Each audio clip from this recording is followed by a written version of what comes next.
Welcome, everybody, to Crypto Defined. My name is Kathy Chu. I'm a former Wall Street Journal and USA Today reporter.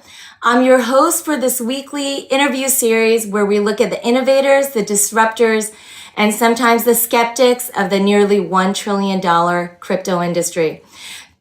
Crypto Defined is produced by TruthDAO, which is a new journalism organization within a DAO. Please visit us at truthdao.xyz.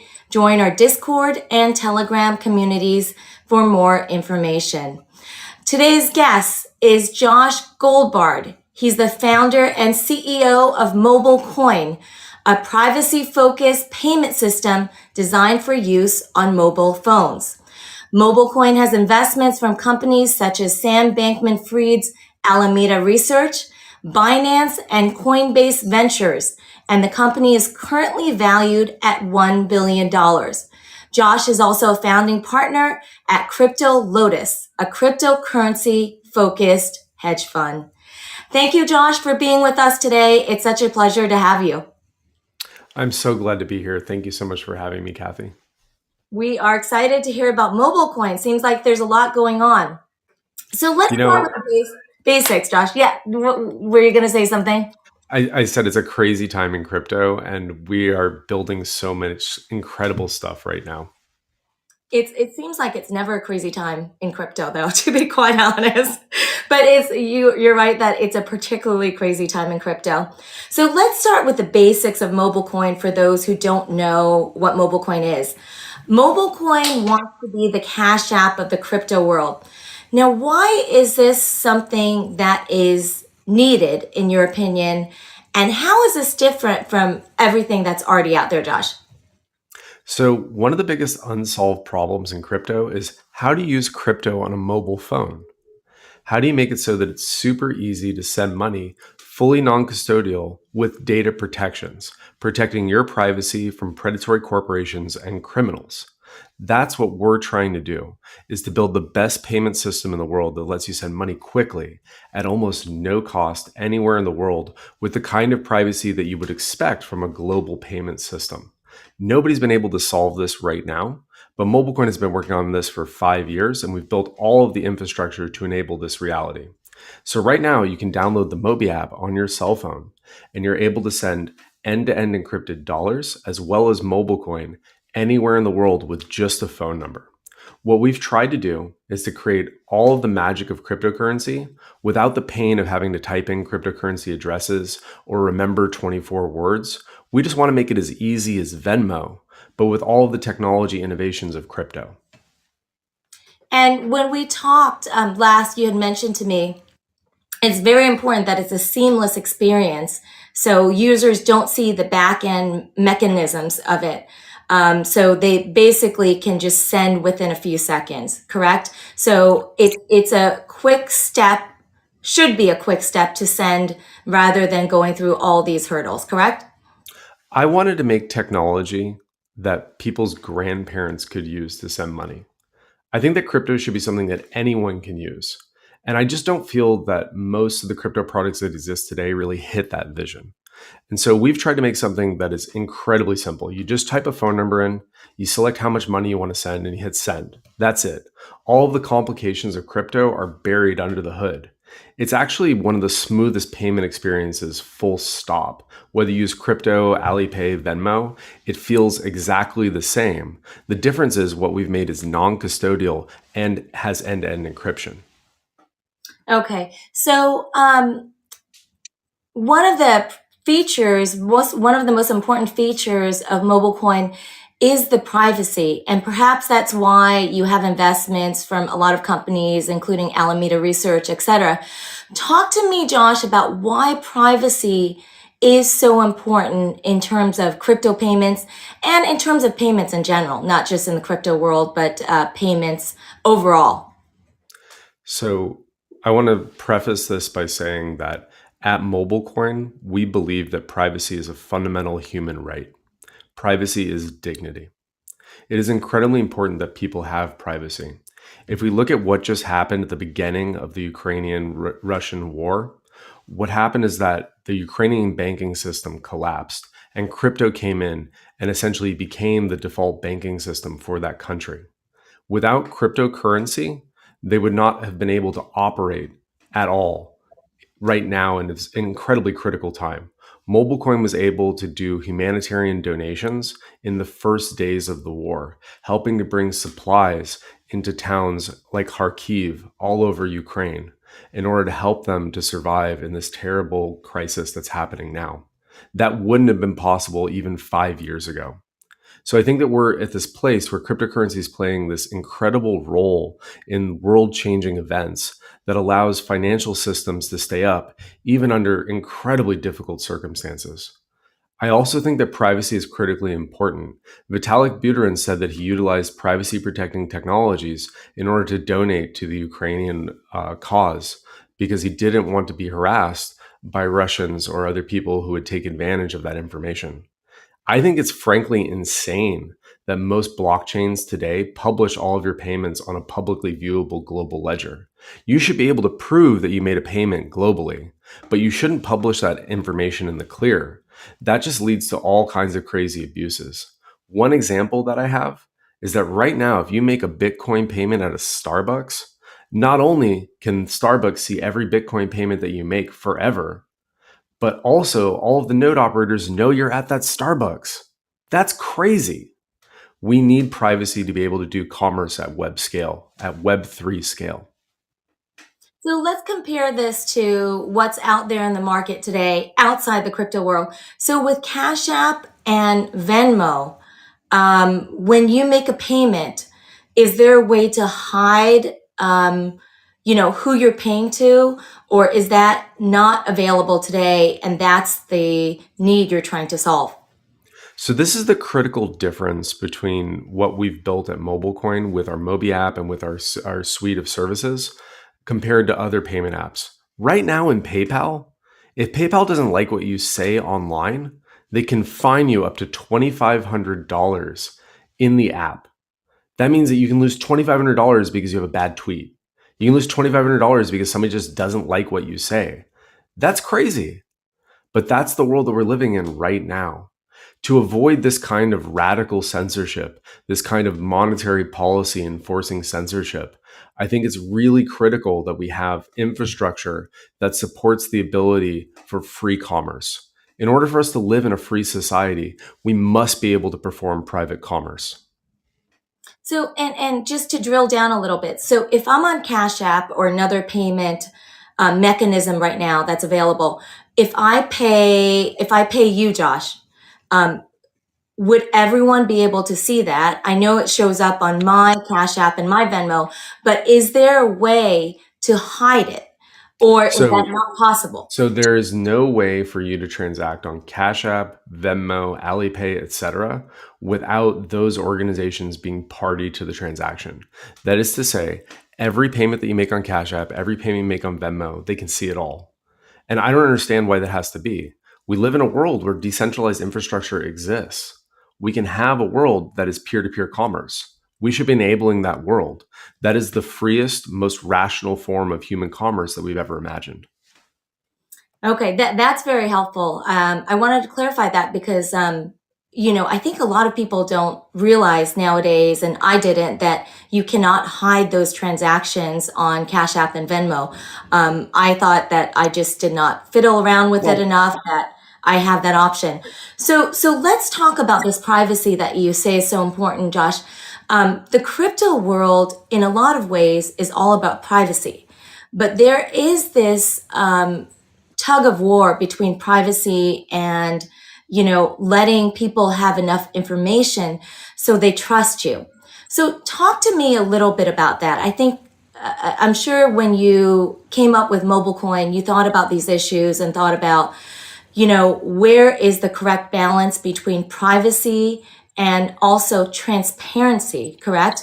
Because you have to balance that in terms of regulation as well and complying with the regulatory demands.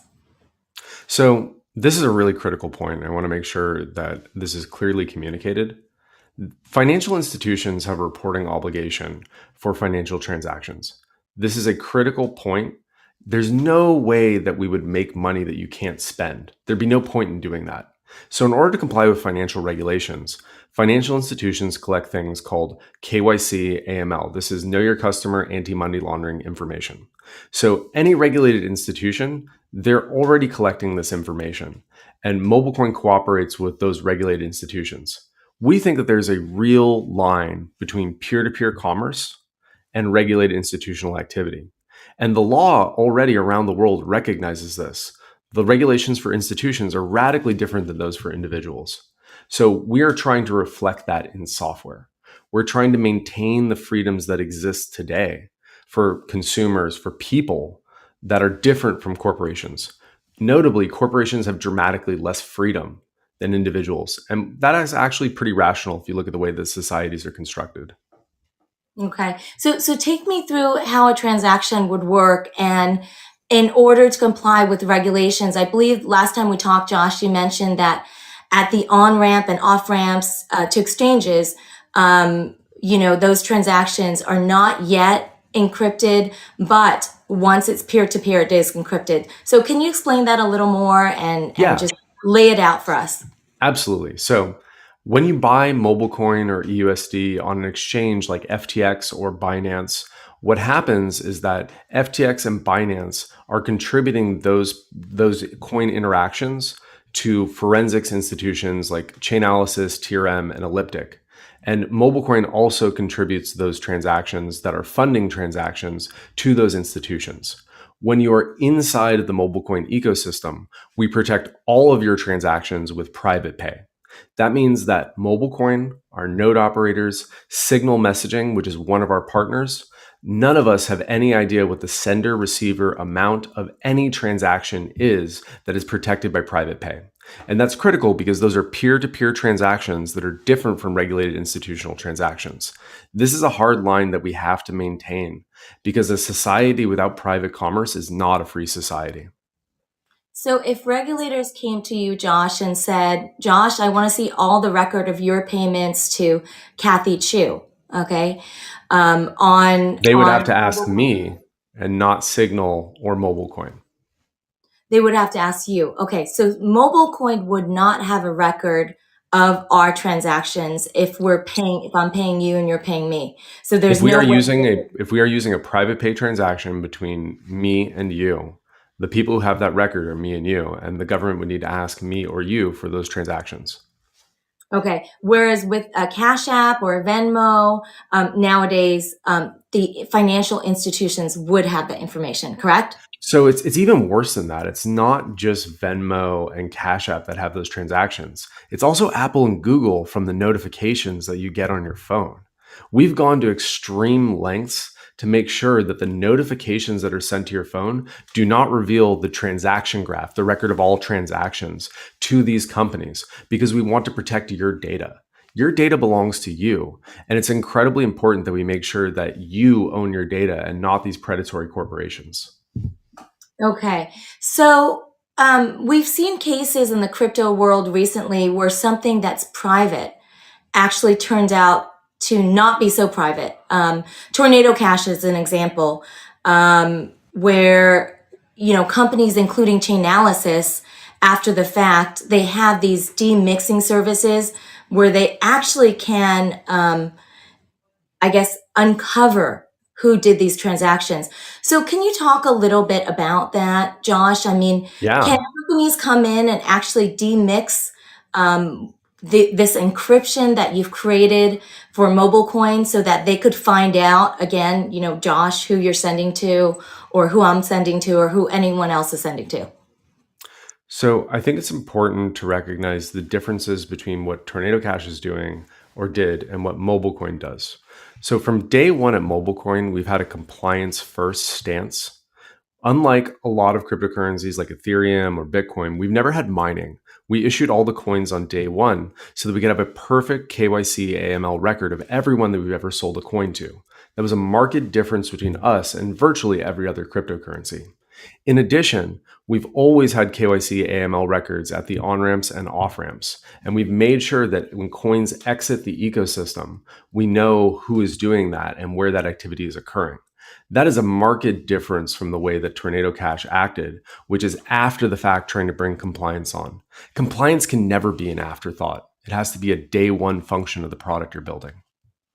Okay, so you've been compliance first from the outset, but so could someone come in like a chain analysis? I know there are other companies that do this, but could they demix and de-encrypt this encryption that you've created? I question what the term demix means here. I think that what you're asking is, should Chainalysis have access to peer-to-peer transactions? And I don't know that Chainalysis should have access to peer-to-peer transactions. Those are between peers. I think Chainalysis, Elliptic, and TRM should have perfect records of all regulated interactions. That's the way that the banking laws are set up today. Okay. And by DMX, I guess that's what they call their services. Some of these companies, at least, they basically can just trace back, apparently, the transactions to the users, even though, one of the appeals of a service like Tornado Cash is you're not supposed to be able to trace back. So that's more what I was We're asking about, we're not whether interested anyone in could come back. Yeah. we're not interested in making technology for criminals or people that want to break the law. What we're trying to do is make technology for people that want to protect themselves from criminals and predatory corporations. It's very important that we make sure that people have these protections because that is a way that we live in a free society.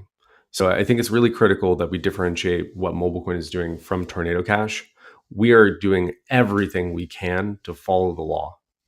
Fair enough. So you're not worried about criminals using a mobile coin for transactions. Anytime we talk about privacy, I think some people get concerned about, okay, it's private.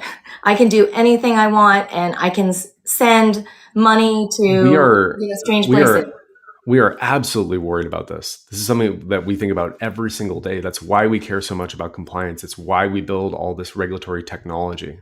It is the first thing that we think about at MobileCoin all the time. But at the same time, we have to have privacy because in a world that's not private, that's not a free society. So I think we have to find a balance. The world isn't black and white, it's gray. And so we are working every day to find the balance between protecting our customers and making sure that we don't bring darkness into the world. Okay. Now, as of now, you don't think that people are using mobile coin for illicit purposes, as far as you know?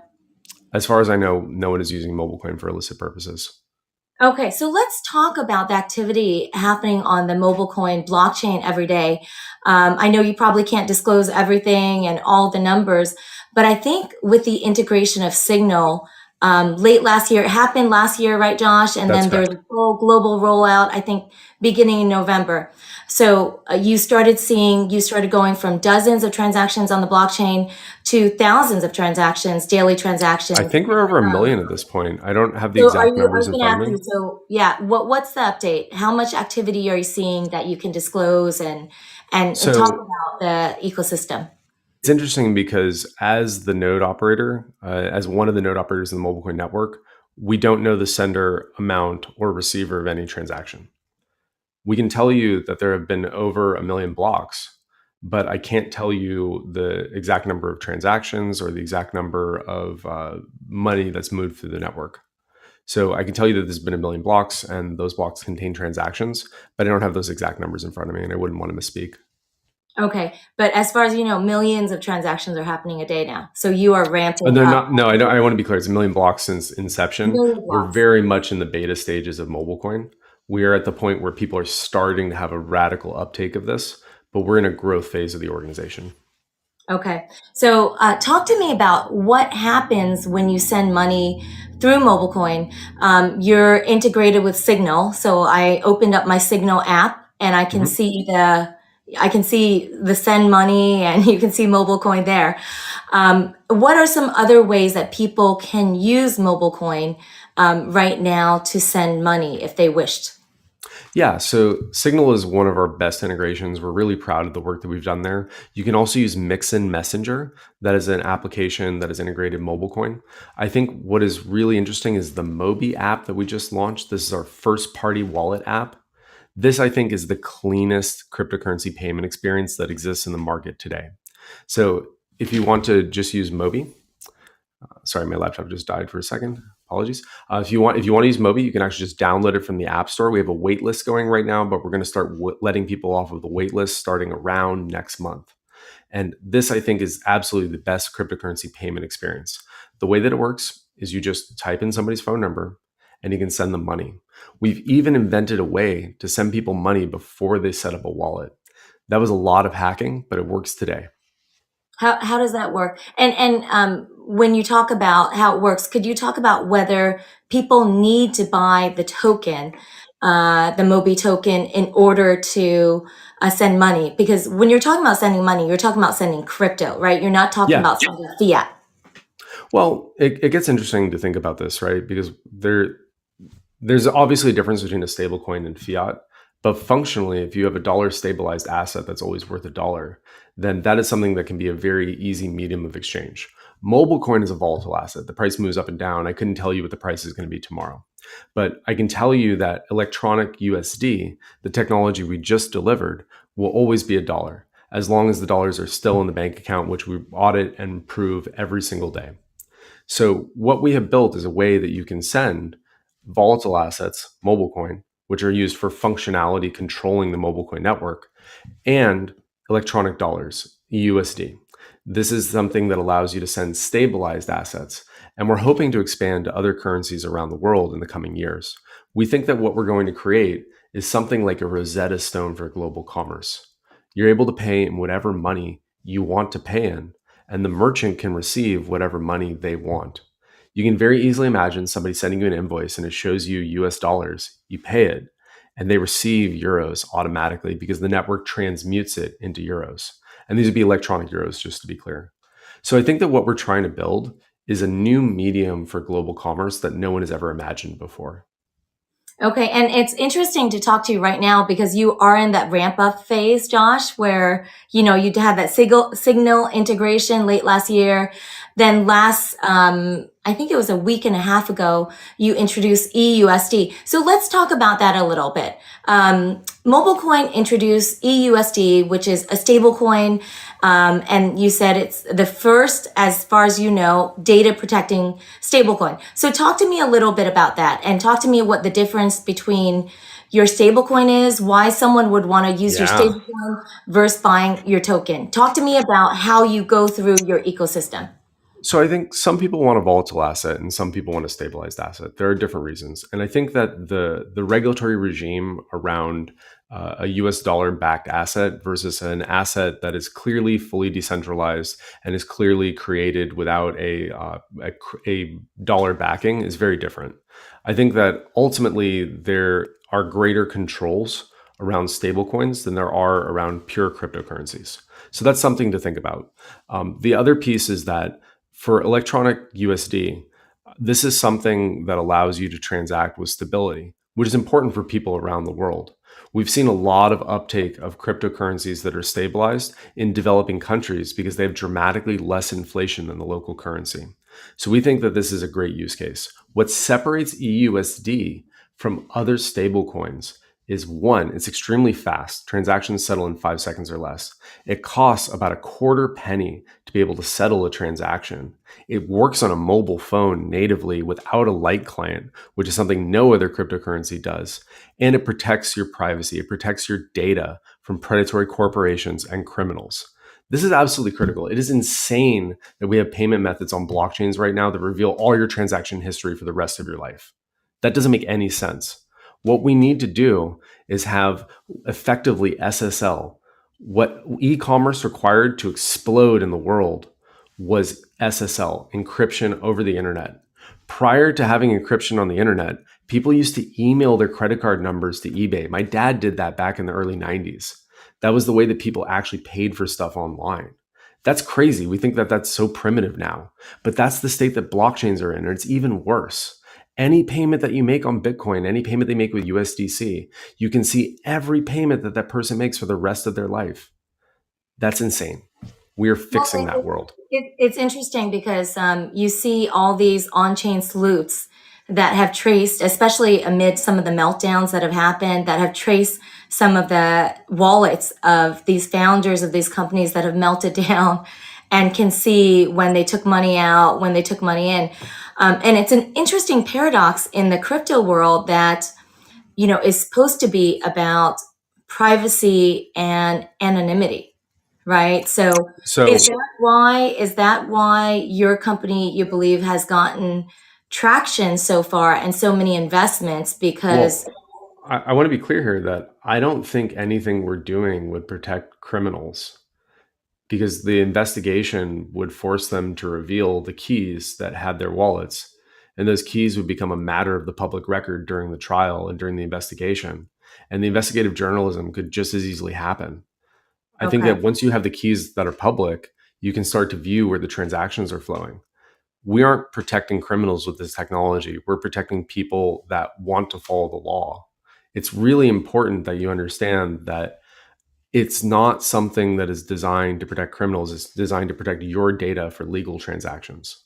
Right. Fair enough. And thanks for pointing that out, Josh. But I guess my point was it's just an interesting paradox because a lot of people want to be in crypto because of anonymity. But as you mentioned, their wallets, you can trace every transaction they make once you Yeah, know their wallet ID. So is that why you're getting, I guess, a lot of uptake in terms of investments from companies like Alameda Research, Binance, because you're trying to solve that central problem that seems to coincide with the motto or mantra of the crypto world, which is you can be anonymous if you want. Right now, what you're saying is if your wallet is out there, you can't be anonymous, correct?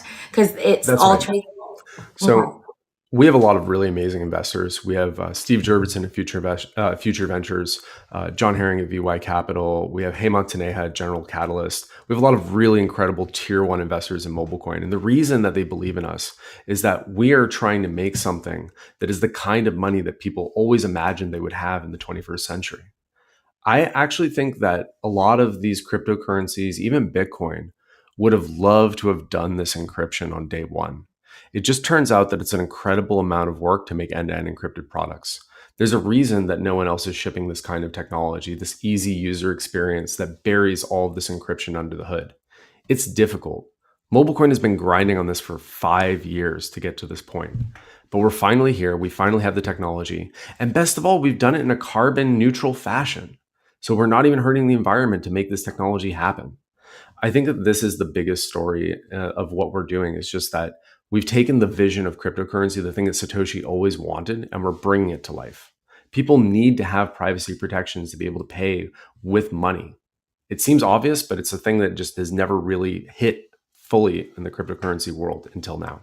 Interesting. So, what do you see as your biggest challenge nowadays, Josh? Yeah, I mean, the challenge is always growth. The challenge is always how do you separate what we're doing from what other people are doing? We have a lot of growth initiatives. We work with crypto influencers. We work with Twitch streamers. We actually just had a art installation at the Foundation Pernod Ricard today in Paris that was in collaboration with an artist named Neil Balufa, who did a really beautiful installation there.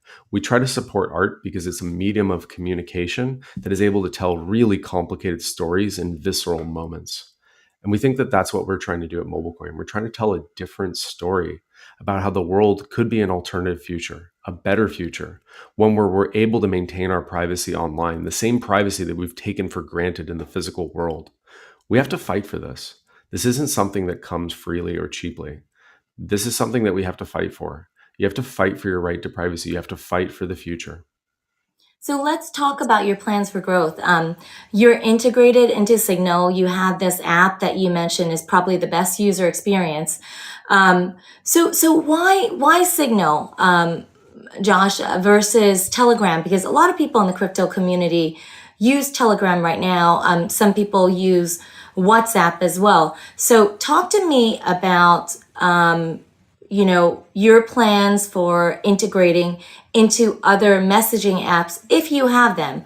I know you do have a relationship with Signal. They were an advisor initially, and I believe you're friends with Moxie Marlinspike, the founder of Signal. But what's your overall vision for messaging apps?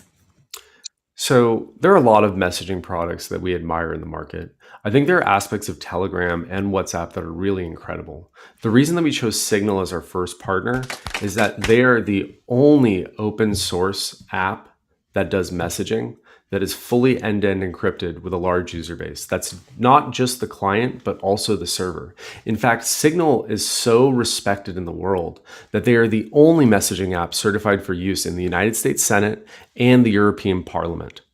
It is actually, I would say, one of the most trusted brands in the world. And the reason for that is that they are incredibly open about the way their technology works, and they have incredible brand values that focus on protecting the customer above all. MobileCoin also seeks to do this. We want to have the best, most privacy that we can give you while still being able to spend that money anywhere that you want.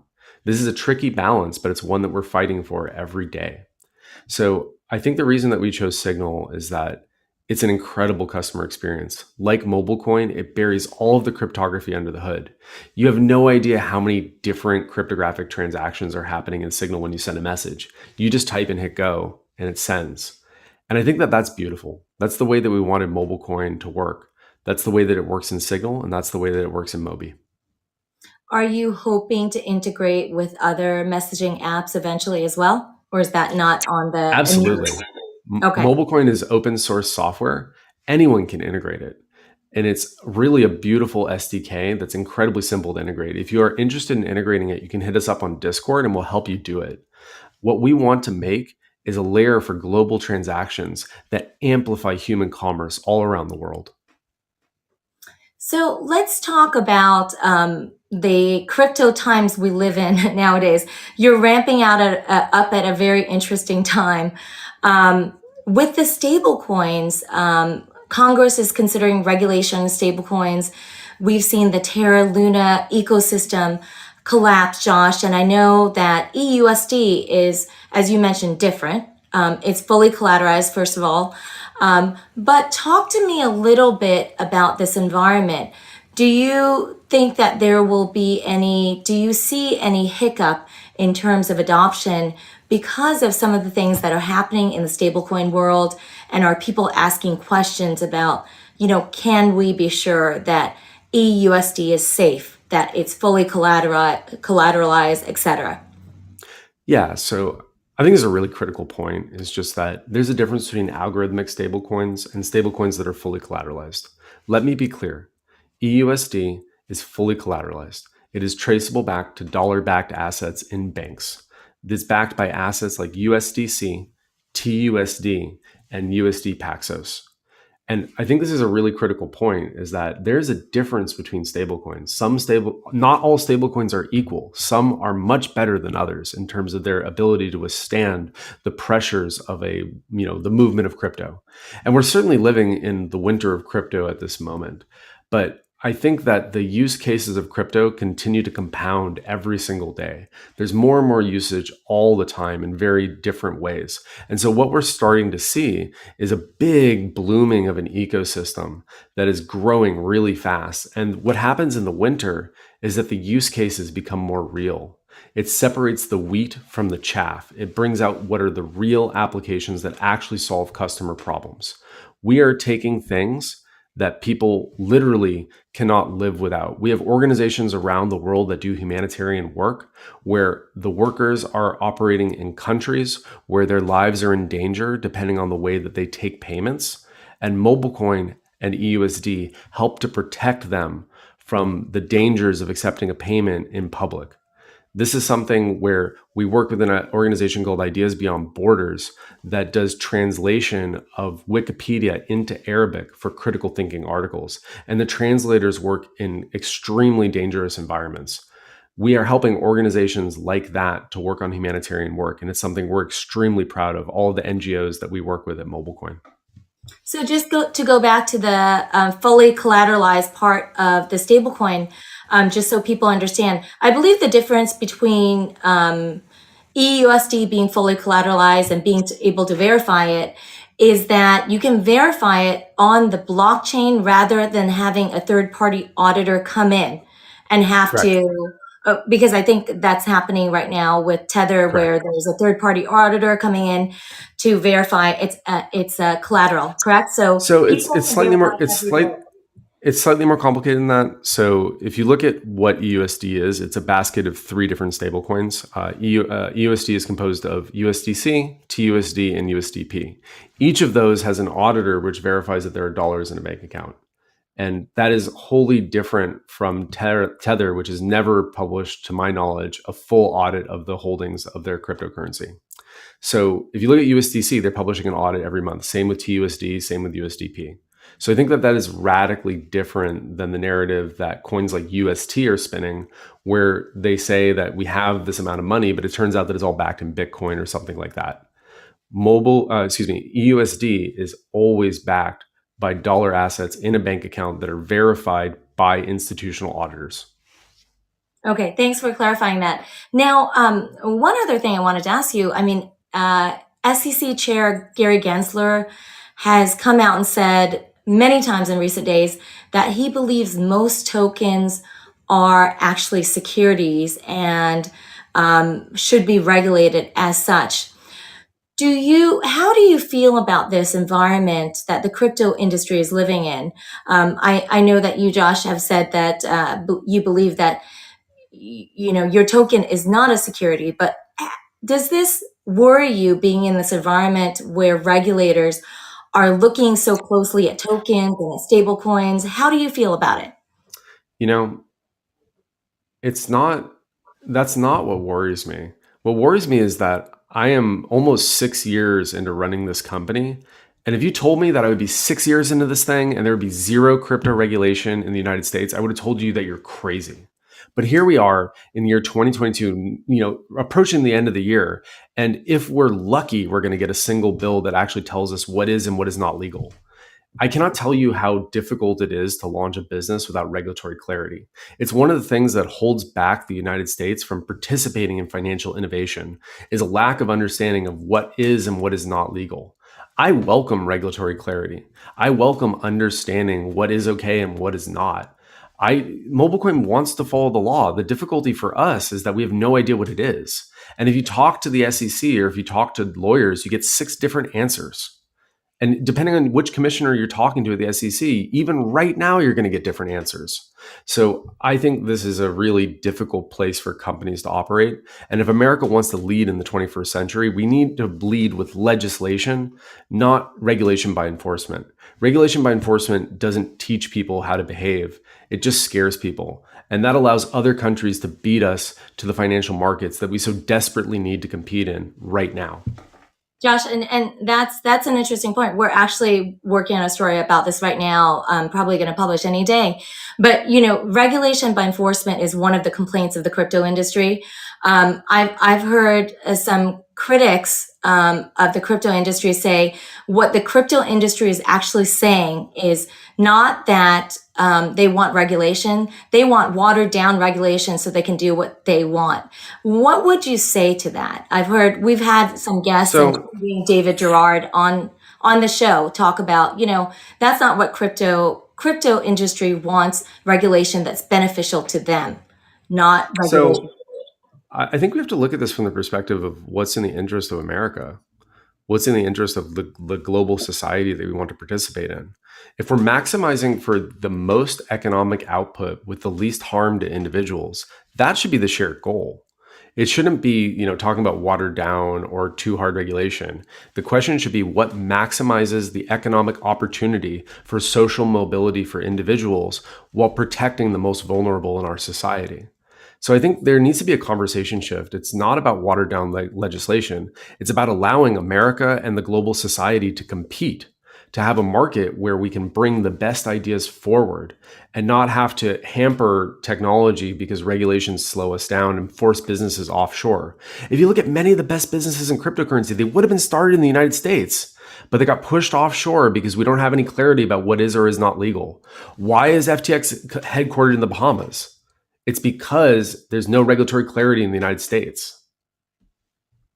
Okay. So with MobileCoin, you want it eventually to be ubiquitous, correct? Everywhere where ideally I could buy a coffee and I'd be using MobileCoin. So talk to me a little bit more about how you plan to make that vision happen. Because I think of the older generation, Josh. I think of my parents, for instance. I can't imagine them using crypto. And I can't imagine them, to be honest, even downloading an app nowadays. They do use their mobile phone, but how do you plan to make MobileCoin ubiquitous? If you're in the traditional financial world as well, compete with the likes of Cash App and Venmo and others. Yeah, that's a great question. So, what we want to do is make the best, easiest to use experience for sending money around the world, crypto or not. We just want it to be incredibly simple for you to send money, super fast, cost almost nothing. We want this to be the best payment experience, full stop. And what we want you to do is be able to buy anything that you would normally buy at a lower cost to merchants and at a higher convenience for you. We think that if we're building this payment network and we actually create this value proposition, it's a no brainer for merchants to switch because coffee shops want to have the easiest checkout experience possible. They also want to have the easiest compliance experience possible and be able to do their taxes incredibly simply. MobileCoin solves all those problems for them in a way that is way simpler than any other payment solution that exists today. We think that what we're building is a substitute for the way that all transactions happen. And the way that we get to ubiquity is by getting people to understand what it is that we've created. We're partnering with crypto influencers, Twitch streamers, and lots of people around the internet who have massive followings to help educate consumers all around the world. It starts with crypto enthusiasts because they're the most fluent in this technology. And as we create lower and lower barriers to entry into our system, we begin to go more mass market. I hope to one day have a commercial in the Super Bowl that fully describes the value of privacy in an artistic statement that anyone can understand. It's a dream of our organization, and we're going to get there. So, but to be ubiquitous, then people wouldn't necessarily have to buy crypto, correct? So one day for your I think system it's more precisely, I think they wouldn't necessarily know they're buying crypto. They just know they're moving money. Okay. So it could be behind the scenes that the money's being converted into crypto, being converted back. But it Crypto has is to an be crypto is seamless an enough. crypto is an implementation detail. It is something that we should worry about. You should worry about sending money. Okay. Fair enough. So one day people will be able to send money. They won't need to know whether crypto is being used behind the scenes, but that's the goal, correct? So let me ask you, like, do you know what encryption algorithms Signal is running for all of your messages? I do not. I don't think most people do. And they trust Signal because of all the experts in the world and all the open source software that they have that proves that they're doing this. This is the same way that Mobi is going to work, the same way that all the products in the MobileCoin ecosystem are going to work. All of the encryption is buried under the hood. It's not something you need to worry about. You just need to trust that it works through verification by the world's top experts. Okay. Well, two more quick questions for you, Josh. Your leadership style, I've heard you describe in interviews, is that you're not above being considered a janitor at your own company. Yeah. And what I found interesting is at one point on your LinkedIn, you actually had on your LinkedIn that you're a janitor at MobileCoin. I still feel like So that's talk my to me a job little title. bit. Yeah, so Yeah, I talk to still me I a still little bit. feel like it. Sorry. Okay. What does that mean? Why do you not mind calling yourself a janitor at the company? And what does that mean in terms of your leadership style? So I'm a firm believer in servant leadership. The way that you lead an organization is both from the front and the back. It's not something where you just give people orders and sit back. It's important that if there aren't enough chairs in the room, you sit on the floor. I've swept the floors after parties at the office. I've cleaned up the trash at the office at the end of the day. I think it's really important to set the tone that your people come first. It's really important to understand that what we're building at MobileCoin is an incredible organization that drives world change. But the story of MobileCoin is the people. We have some of the most incredible people in the world working at this organization, and they're working tirelessly to bring this about because they believe in this future.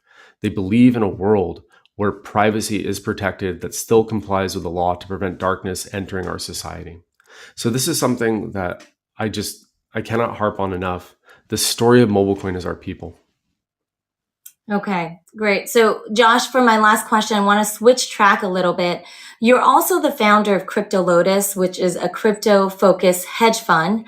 At one point, the last time we talked, at one point you had all your holdings in crypto. I don't know what the case is now. But given the crypto market situation right now, I just wanted to ask you about your thoughts.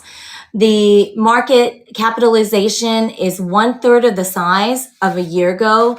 A year ago in November, it was 3 trillion. Now it's a little under 1 trillion. How do you think about this crypto winter that we're going through? And specifically, do you think the market capitalization right now is more of a fair value of the crypto market than during the hubris of 2021? Great questions. The first thing I want to point out is that I have not been a partner at Crypto Lotus for about 2 years now. So I'm not privy to the operations of the firm at this point. What I can tell you is that we founded the firm just before the 2017 run up. And I've been through, I think, about 3 crypto cycles now at this point. And my perspective is that there is a cycle to the market. There's a period where there's an irrational exuberance and both an irrational fear that follows that. And I think right now we're in an irrational fear. And this fear may deepen from where we are today before it starts to recover. But there is going to be a period of exuberance on the other side of this. And I think next time there's a very good shot that it'll be much less irrational. At each iteration of cryptocurrency in the boom and bust cycles, the narrative became less crazy. I think that when I first started to listen to cryptocurrency, back when I read the Satoshi white paper in 2009, most of the narratives were about overthrowing society and creating new structures that basically were completely divorced from the world. And I think what we're seeing now is that there is still some element of that in crypto, but it's a much smaller voice compared to creating tools that amplify global commerce, that help the unbanked, that help bring people into a new digital age of finance. And I, for one, am excited to work on technology that enables people who are disadvantaged, people who don't have access to bank accounts, people who really need to be able to move money around the world because they have families all over the place. I want to help those people, and I know that that's what our organization cares about. Okay, and I know it's so subjective, but do you think the 1 trillion market cap, is that more of a fair valuation than the 3 trillion a year ago when everything was flying high? Or do you think it's somewhere in the middle? What is the fair valuation of an asset? I think the fair valuation is what the market will pay. That markets are psychological. They are things that people have a lot of feelings about in a variety of ways, for better and worse. And I think that what is a fair price is completely subjective. So where we are today is that people have less faith in the crypto market than they did before. I think some of that is irrational. I think some of it is fair. I think that we are building great technologies that are going to stand the test of time. And if you look at the stock market, there's tons of cycles there as well, and they follow a lot of the global economics patterns. So what I think is that we're entering a period of high interest rates. At some point in the future, there will probably be lower interest rates. And at some point in the future, there will probably be a really exciting time in crypto again. For right now, we're building that future. We're building all of the tools that allow people to scale global commerce. And we're making sure that we can deliver value to our customers in whatever market exists, whether it's boom or bust, MobileCoin will be there. Okay, well, Josh, I appreciate you being here today. Very interesting thoughts. Joshua Goldbard, he is the founder of MobileCoin and also the founder of Crypto Lotus hedge fund, although as he just mentioned, he has not been a partner there for the past 2 years. So that's it for today's edition of Crypto Defined. Please check out truthdow.news over the next few days. We'll have a written recap of our interview with Josh Goldbard. Josh, thank you so much. Kathy, thank you so much for allowing me onto Crypto Defined. You can follow everything MobileCoin at Mobi_app, and you can follow me on Twitter at the PBX guy. Thank you so much.